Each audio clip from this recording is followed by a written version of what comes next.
Hello दोस्तों, कक्षा 10 के मैथमेटिक्स का चैप्टर नंबर 1 है रियल नंबर। और उसके लिए MCQ लेकर आए हैं 5 ऐसे बेहतरीन क्वेश्चन जो आपके एग्ज़ाम में आने तय हैं और उन्हें आपको याद तो ज़रूर ही कर लेना चाहिए। फर्स्ट क्वेश्चन के साथ शुरुआत करते हैं। The decimal form of 129 upon 2 the power 2 into 5 the power 7 into 7 power 5 is, यानी कि 129 बटे 2 की घाते 2 गुणे 5 की घाते 7 गुणे 7 की घाते 5 का जो दशमलव प्रसार है वो कैसा है। टर्मिनेटिंग यानी कि शांत है, नॉन टर्मिनेटिंग की अशांत है। सी वाला विकल्प है नॉन टर्मिनेटिंग और नॉन रिपीटिंग, तो ये सी वाला विकल्प है और नन ऑफ अबव यानी कि इनमें से कोई नहीं। तो ये किस प्रकार का दशमलव प्रसार है वो ध्यान देंगे। तो यहाँ पे आप देखेंगे कि 2 की घाते 2 है और गुणे 5 की घाते 2 के अलावा 7 की घाते 5 मिल जाता है। देखिए 7 जब एक संख्या मिलती है तो ये शांत होता है 6 या 7 गिनती के बाद में। 7 की घाते 5 है, एक बहुत बड़ी गिनती है और उसके बाद जब इसको भाग देंगे तो भाई नॉन टर्मिनेटिंग तो होगा, ये कटने वाला तो नहीं होगा, साथ में नॉन रिपीटिंग भी होगा। ठीक है, सी वाला option is correct, non terminating and non repeating, यानी कि अभाज्य अशांत। ठीक है, अनावर्ती यानी कि कोई आवर्ती नहीं है, कोई बार बार नहीं आ रही संख्या यहाँ पे। ठीक है, ये वाला आपका सही हो जाएगा, सी वाला विकल्प। आई थिंक आपको समझ में आया होगा। नेक्स्ट क्वेश्चन पे हम चलते हैं। नेक्स्ट क्वेश्चन है कि what is the HCF of 8, 9 and 25, यानी कि 8, 9 और 25 का जो LCM है वो फाइंड कीजिए। बहुत ही प्यारी बात होती है HCF फाइंड करना। फैक्टर आपने करना सीखा होगा कि 8 का फैक्टर जो होता है वो कैसे किया जाता है।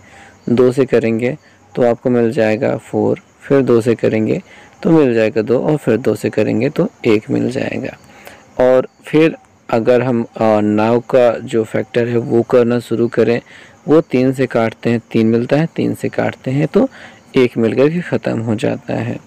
और ऐसे ही अगर 25 के करना चाहेंगे तो 5 से काटने पर यहाँ पे 5 और 5 से काटने पर 1 मिल जाएगा। अब आप यहाँ देख सकते हैं कि इनमें ऐसा कोई भी संख्या नहीं है जो कॉमन हो रहा हो। हमें HCF फाइंड करना है। HCF में जो तीनों में मिल रहा होता है वही हमारा HCF होता है। क्योंकि यहाँ पे कुछ भी नहीं मिल रहा है तो HCF मिलने वाला नहीं, मतलब HCF कोई कॉमन गिनती है नहीं। इस वजह से आप यहाँ पे 1 इसका HCF हो जाएगा। ठीक है, HCF क्या हो जाएगा, ये डी वाला ऑप्शन करेक्ट है। 1 आपका इसका HCF यानी कि मासा है। ऑल राइट, इस क्वेश्चन को समाप्त करने के बाद अगले क्वेश्चन पे चलते हैं। नेक्स्ट क्वेश्चन है कि which of the following is non rational, non irrational. ठीक है, रेशनल होता है जो PPTQ के रूप में लिखा जा सकता है। इरेशनल जो होता है जिन्हें PPTQ के रूप में नहीं लिखा जा सकता है। और नॉट इरेशनल का मतलब आपसे पूछ रहा है कि रेशनल है। सवालों को समझना होता है। ठीक है, सवाल बहुत सिंपल नहीं होते हैं, घुमा के होते हैं, कान पकड़ते हैं। ठीक है, ये अगर आपका मुंह हुआ है भाई ऐसा चेहरा है तो ये आपका कान पकड़ते हैं, पर ये सीधे हाथ से ऐसे नहीं पकड़ते, घुमा के पकड़ते हैं। तो आपको समझना चाहिए कि सवाल में क्या कह रहे हैं। तो फिर से समझते हैं, which of the following is not irrational. फिर से स्टार्ट करते हैं। रेशनल उन्हें कहते हैं जो P/Q के रूप में लिखे जा सकते हैं। इरेशनल उसे कहते हैं जो P/Q के रूप में नहीं लिखे जा सकते हैं। नॉट इरेशनल पूछ रहा है, इसका मतलब होता है कि इनमें से कौन सा रेशनल है ये आपसे पूछना चाहता है। ठीक है, ये रहेगा आपका क्वेश्चन। यहाँ पे टाइपिंग थोड़ी सी मिस्टेक है। पहला ऑप्शन में यहाँ पे 2 आगे नहीं लिखा भैया, इसकी घाते 2 हैं। ठीक, वो लिखते वक्त सही से बनता नहीं है और उसके लिए माफ़ी चाहते हैं।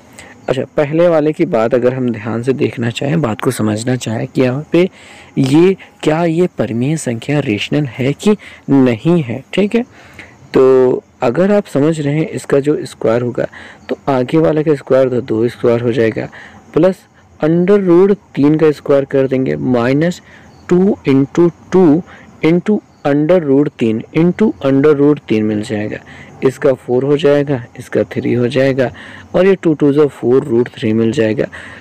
एट द एंड आपको मिल जाएगा 7 माइनस 4 अंडर रूट 3 ऐसा मिल जाएगा। तो आप समझ पा रहे हैं कि पहला वाला जो ऑप्शन है अगर इसे हम सॉल्व करते हैं तो अंडर रूट हम किसी भी सूरत में से हटा नहीं सकते। ठीक, अगर हटा पाते तो हम कह सकते कि ये रेशनल है। चूँकि अंडर रूट नहीं हटा पा रहे हैं तो ये रेशनल नहीं है। और अगर आप ऐसा करते हैं सेकंड वाले ऑप्शन के साथ में तब पर भी आपको समझ में आता है कि यहाँ से भी हम अंडर रूट को नहीं हटा सकते और ये भी रेशनल नंबर नहीं है। सो थर्ड वाले ऑप्शन के साथ चलते हैं, वहाँ पे थोड़ा देखते हैं। अगर थर्ड वाले ऑप्शन को आप ध्यान से ऑब्जर्व करो, ध्यान से देखो तो आपको पता चलता है कि under root 3 minus under root 2 मतलब under root 2 minus under root 3 और under root 2 plus under root 3 यहाँ पे वर्गांतर का सूत्र लग रहा है। जो वर्गांतर का सूत्र क्या होता है, A square minus B square equal to A plus B. A square minus B square equal to होता है ए प्लस बी, एक ब्रैकेट में दूसरे ब्रैकेट में होता है a माइनस बी। सो यही चीज़ यहाँ पे अप्लाई हो रही है और हमें यही इसी चीज़ को यहाँ पे अप्लाई करना है और सॉल्व करके निकालना है। क्या निकालना है भाई, ध्यान से देखेंगे। यहाँ पे अगर सॉल्व करेंगे तो आगे वाले का स्क्वायर माइनस पीछे वाले का स्क्वायर हो जाएगा और यहाँ पे क्या मिल जाएगा, अंडर रूट 2 का स्क्वायर 2 मिल जाएगा और अंडर रूट 3 का स्क्वायर 3 मिल जाएगा। 2 में से 3 घटाने पे -1 मिल गया। क्या -1 एक परमेय संख्या है, रेशनल नंबर है? हाँ, ये एक परमेय संख्या है। सो सी वाला ऑप्शन इज करेक्ट। ये एक नॉट इन रेशनल यानी कि रेशनल नंबर है।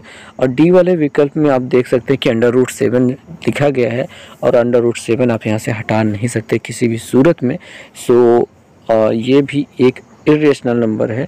सो जो नॉट इरेशनल पूछना चाहते थे, सी वाला ऑप्शन करेक्ट हो रहा है जो कि रेशनल हो जा रहा है। सो इस क्वेश्चन का आंसर यही हुआ। नेक्स्ट क्वेश्चन पे चलते हैं, 4th नंबर क्वेश्चन। ठीक है, the product of a rational number and irrational number is. एक रेशनल यानी कि परमेय संख्या और एक इरेशनल यानी कि अपरमेय संख्या का प्रोडक्ट यानी कि गुणा क्या होता है?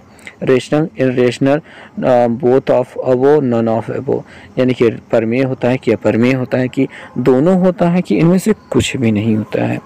तो इस प्रकार के प्रश्नों में कई चीज़ें रटने के लिए आपसे कही जा सकती हैं, कहा जाता है। मैं इस तरीके से इन सवालों को रट के नहीं किया था कभी। मतलब जब भी ऐसे कुछ आए जो इस सिचुएशन में हो रहा है उसमें हम एक एग्जांपल ले लेते हैं। फॉर एग्जांपल एक रेशनल नंबर उठा लेते हैं, जैसे कि 2।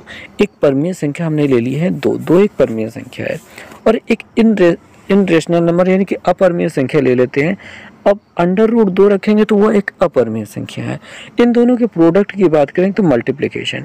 अब इन दोनों के मल्टीप्लिकेशन में क्या मिला है, 2 रूट 2 मिला है, 2 रूट 2 मिला है। अब इसे आप क्या कहेंगे, 2 रूट 2 को आप क्या कहेंगे? ये रेशनल है कि इरेशनल है? जाहिर सी बात है कि ये इरेशनल है। इरेशनल यानी कि अपरमेय है। तो आपको एक रूल भी बताया जाता है कि जब भी एक रेशनल और एक इरेशनल का मल्टीप्लिकेशन, एडिशन, सब्सट्रैक्शन या डिवीज़न कुछ भी किया जाए, जोड़ घटाना गुणा भाग कुछ भी किया जाए, हर एक स्थिति में आपको इरेशनल मिलने वाला है जब रेशनल और इरेशनल की बात की गई होती है। तो यहाँ पे आपका बी वाला ऑप्शन करेक्ट है, इरेशनल। सो नेक्स्ट क्वेश्चन पे चलते हैं। यहाँ पे नेक्स्ट क्वेश्चन में हमसे पूछा गया है the sum of rational number and irrational number.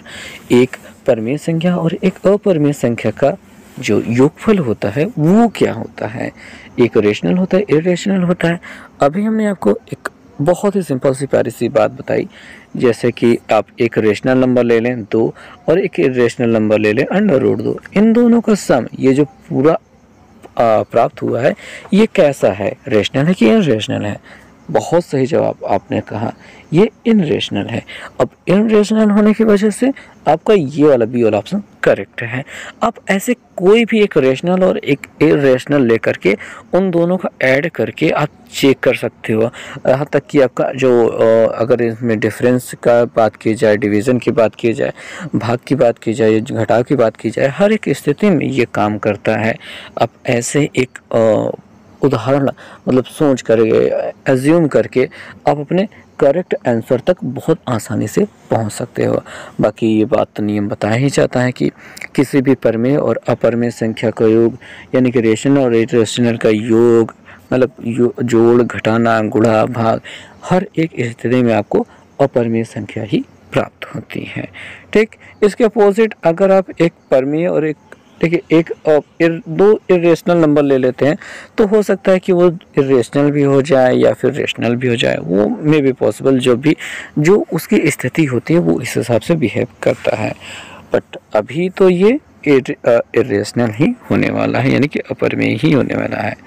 सो दोस्तों बस इस वीडियो में इतना ही। उम्मीद है आपको ये सारे क्वेश्चन समझ में आए होंगे। और जो आपका नंबर सिस्टम है, रियल नंबर है, इसमें के जो क्वेश्चन है ये जो बहुत प्यारे क्वेश्चन होते हैं, जो बहुत ज़रूरी क्वेश्चन है, ये क्वेश्चन आपको बहुत अच्छे से समझ में आ गए होंगे और उम्मीद है कि आप इसमें कोई गलती नहीं करेंगे।